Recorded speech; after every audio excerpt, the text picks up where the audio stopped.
Hi everybody in the PCC Discord. This is going to be a in-detailed Mustang lap guide.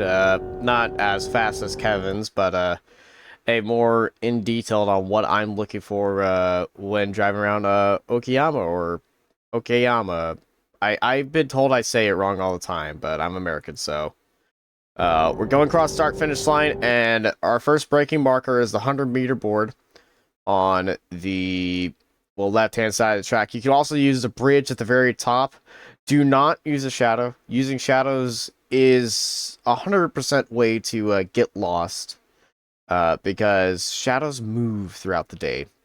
And you're never going to really get you're never going to get a shadow that is always going to be there, no matter what. So I would use something stable, 100-meter board, or the Dunlop sign right there. So we're hitting the brakes about 80%, then immediately peeling off, trailing off into turn 1, staying in 3rd gear.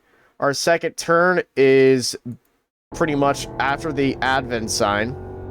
Gonna lift off the throttle right as we go under it, and then apply the brakes, but it's just a little bit of a smidge of the brakes. We're not gonna go full brakes. This is just to rotate the car. This corner is very fast, so you don't have to fully get onto the brakes. As you see, I'm back onto the throttle immediately, so it's just a little dab of the brakes and get the car rotated, and you're riding up onto the curb right there. I always listen for the curb sound, because when you hit the curb, it means you're using all of the track. Just don't go over the curb, or else you might end up in dusting everybody else behind you, which this is not Pokemon. You don't want to use Sandstorm. It's not that effective. Great song though. Heading up to the hairpin, this is probably the most important part of the track. I'm starting my braking maneuver. at the 100-meter board. It's not I'm braking at the 100-meter board. It's I'm starting my braking maneuver at the 100-meter board. So I see the 100, and I start letting off and getting back onto the brakes. 80% brakes, shift down into 3rd gear. Not 2nd gear, you just have too much wheel spin in 2nd gear, and you're managing the throttle, because I'm back onto the throttle immediately in 3rd, and onto that back straightaway. Go up into 4th gear, had to check, make sure. And now we're on to the more bigger moment of the track, where you're going to be seeing a lot of the moves. It's pretty much a repeat of the last corner, looking at the 100-meter board, but we're breaking out a 100-meter board. It's a much tougher break. We're staying all the way to the left side of the track, and then we're going from the left all the way to the right, hitting those curbs onto the inside, and then you're back onto the throttle. You want to be carrying speed into that corner, and then when you're in the middle of that corner, going to hit the throttle. We're going to watch that again at speed.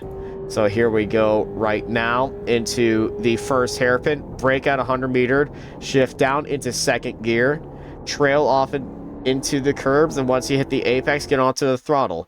And now you're on to part 2 of this complex. This is going to get very tricky. We're not shifting up. We're staying in 2nd gear, and it's a very easy thing to miss. But we're going to be seeing these little tire marks right here. We're going to get the car all the way to the right, and then it's just going to be a dab of the brakes. And that's just going to slow the car up, and we're going to use all the track, get all the way onto the AstroTurf, but make sure that you're keeping the car just with a little bit of room on the inside, and that's how you avoid an off track. And that's using all the track right there. So that is exactly how you want to place your car off of that hairpin. So we're going to watch this at speed as well.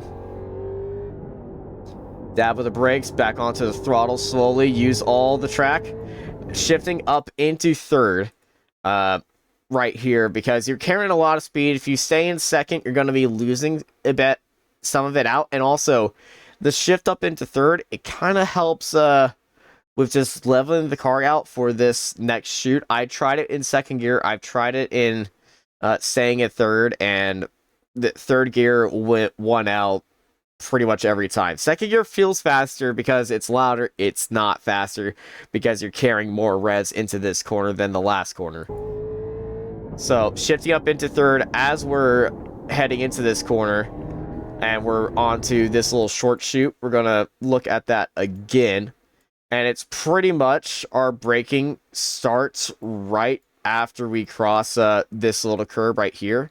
I would also say it might be this little shift in the inside barrier, technically, but I'm not looking at that. It's more of a feeling in this corner. It's kind of blind, but it's on that access road of the short layout where I'm starting my braking point.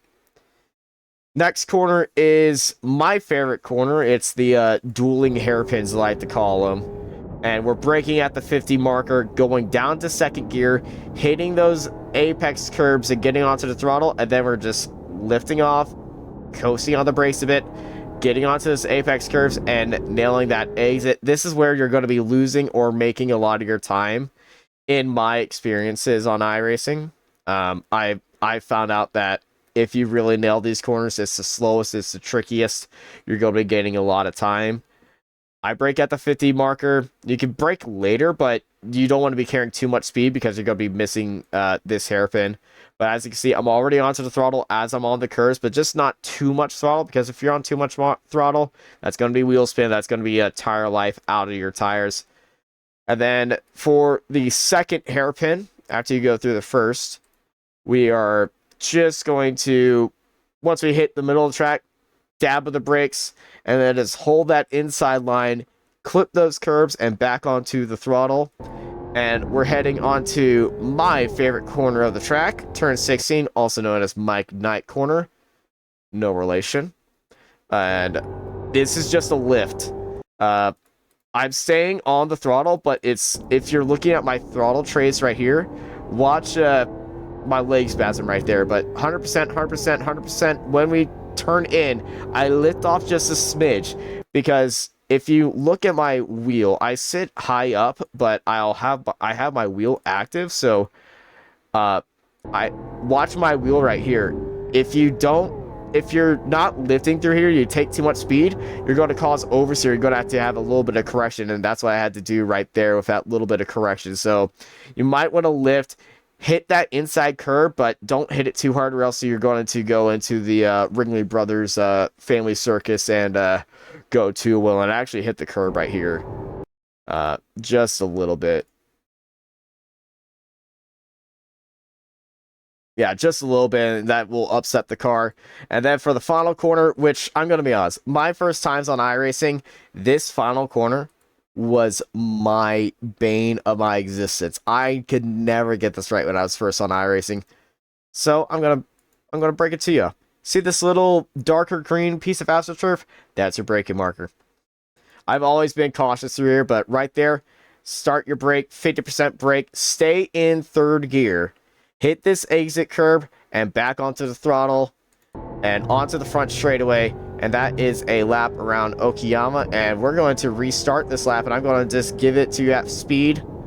And yeah, we're just going to start this lap over again, and we're going to do it at speed so y'all can enjoy it. But I'm going to talk throughout the entire time so y'all know what's going through my head. This might end up as word soup, but we're going to go at it, exiting onto the front straightaway and heading down the well, cross start finish line. Look at the Dunlop sign. Let's go under that, brake and shift down into third gear, trail off, then get back onto the throttle, exiting turn 1, looking at the Advent sign. Once you get under there, just a little dab with the brakes and back onto the throttle, entering turn 2, hitting that curb and getting all the way to the outside of, touching those curbs, going over it a little bit. It's okay, it's not like Suzuka curbs and it won't kill you. Through this little chicane, looking at the hoverboard. Once you get past that, braking towards 80% and down to the apex, staying in third gear and getting onto the throttle and rocketing down this long back straightaway at turn 8. At this time, you can just take a little breath, look at your relative, look at the time, what you're going on right now, see what you're improving, see what you can't. But remember to look at that 100-meter board, because you're going to be slamming onto the brakes and shifting down into second gear.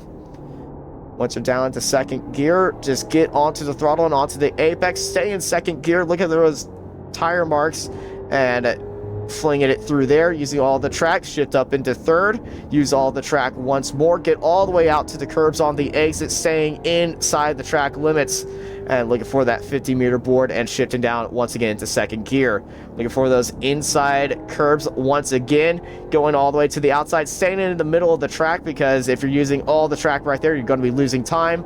Getting onto the throttle, staying on to the outside of the track, a little bit of a lift heading into Knight corner, and braking at the end of that AstroTurf into third gear and onto the front straightaway, and that is a pretty okay-ish lap, I would say, around Okayama International Raceway.